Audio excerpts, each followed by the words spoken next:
This is a computer-generated reading of a discourse titled, Love, the Essential Prerequisite, by Shrii Shrii Anandamurti.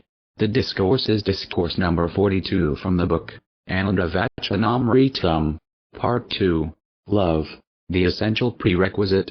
As you know, the curry, even if it is prepared with maximum care and all other aspects, cannot be treated as a palatable dish if there is want of salt in it. Similarly, all human endeavors to find out a link between the finite and the infinite fail, if there is want of devotion in them. Take the case of karma. The aspirant is a karma yogi, but all his karmas are sure to fail if there is want of devotion. A karma is glorified only when it remains associated with devotion and love for the Supreme. Otherwise, a karma becomes a mechanical one, and the little bit of introversiality that one possesses in the rudimental stage disappears after a short while and the movement becomes a purely extraversive one. That is, human existence itself becomes a machine. So one cannot achieve the supreme goal by dint of one's karma, when the said karma is not associated with devotion or love for the Supreme. And now let us see what happens if one is engaged in tapasya. Tapasya means freely undergoing hardship in order to reach the goal within a short while. Now what does happen if, while doing this tapasya, there is no love for the great? Such tapasya is nothing but a misuse of time.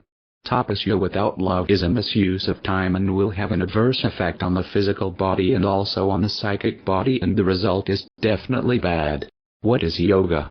Yogash, chitta, vritti, nirodha. Yoga is suspension of all the psychic propensities.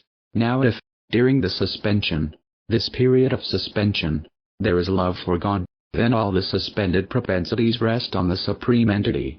Suppose one is a great yogi, but if there is no love for his goal, then those suspended propensities are finally converted into crude matter.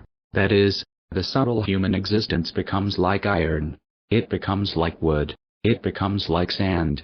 What a deterioration! What a downfall! This particular type of yoga where a yogi does not bear love for the Supreme Entity is called Hatha Yoga.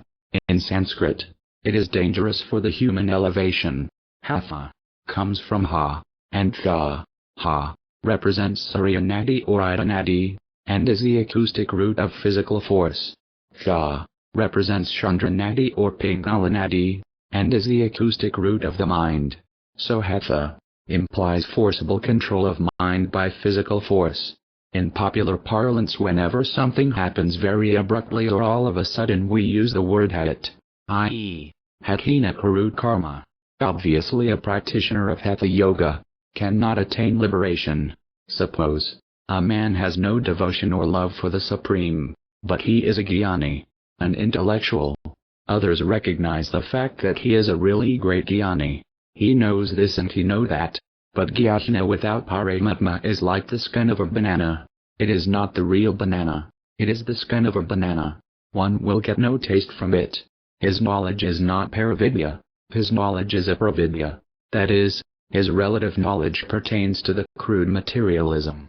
This type of crude material knowledge concerned with the crude materialism has done much harm to human society during the last 1 century.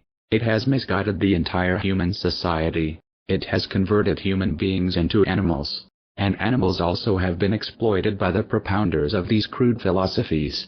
Prayaskara Buddhisag Buddha Prana, Gaitini Shriyaskara Buddhisag Buddha Moksa, Daini. It has been said that all knowledges, para and apara, are just like a very big ocean of milk.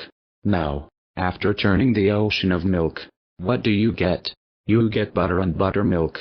After turning this type of ocean, the butter portion has been enjoyed by the devotees and the buttermilk portion is left for the jnanis.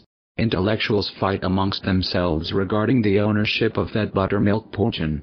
And finally not even that buttermilk is enjoyed by them, because before they come to a decision as who is to enjoy that buttermilk, the buttermilk gets deteriorated, goes rotten. There are many categories of bhakti. Amongst them the main 3 types are tamasi, rajasi and sattviki bhakti. Tamasi bhakti means static devotion. It is not actually bhakti because the unit's desire is for his or her enemies to be destroyed. Since paramapurusa is not the goal, it is sure that he or she won't get paramapurusa. Rajasika Bhakti means mutative devotion. In this form of Bhakti, one wants physical property, so one may or may not, as a result of this Bhakti, gain prosperity, but it is sure one won't get Paramapurusa, because Paramapurusa was not the goal. In the case of sattviki Bhakti, or sentient devotion, the goal is Paramapurusa. Sadhakas should aspire for him and him alone, and this is the supreme goal of all human endeavors. Patna, September 13, 1978.